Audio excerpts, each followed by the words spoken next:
Hi friends, welcome to social team பத்து channel. Idli மிளகா அப்படி எப்படி அரைக்கணும்னு சொல்லிட்டு ரொம்ப சிம்பிள் தான். உளுந்தம்பருப்பும் கடலைப்பருப்பும், இதுவும் 3/4 கப்பு, இதுவும் 3/4 கப்பு. கல்லுப்பு எடுத்திருக்கேன், 10 மிளகா எடுத்திருக்கேன், பெருங்காயம். எடுத்தோடனே மிளகா போடுவாங்க, மிளகா போட வேண்டாம். அதே மாதிரி எண்ணெயும் வேண்டாம். ஃபர்ஸ்ட் கடலைப்பருப்பு போட்டுக்கலாம், உளுந்தம்பருப்பு கூட சேர்த்துக்கலாம். 10 காஞ்ச மிளகா, காம்புக்கு இல்லாதீங்க. நீங்க முதல்ல காஞ்ச மிளகா போட்டீங்கன்னா கருத்து போயிடும். பெருங்காயம் கொஞ்சம் தூவிக்கலாம். இந்த ஹீட்லயே அந்த பெருங்காயம் இதுவாயிடும். தேவையான அளவு உப்பு போட்டுக்கலாம். நிறைய பேர் இது கூட கறிவேப்பிலை, மிளகு இதெல்லாம் போடுவாங்க. ஆனா கடலைப்பருப்பு, உளுந்தம்பருப்பு, உலர்ந்த மிளகா, பெருங்காயம் இந்த 4ம் சேர்ந்து உப்போட சேர்ந்து வர டேஸ்ட் தான் ஒரிஜினல் மிளகா. அப்படி ஆற வச்சுட்டு அரைச்சிக்கலாம்.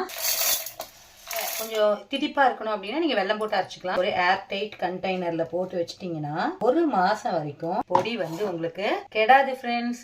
நீங்களும் ட்ரை பண்ணுங்க. இதான் ஏன் ஸ்டைல்ல இட்லி மிளகா அப்படி. Bye friends.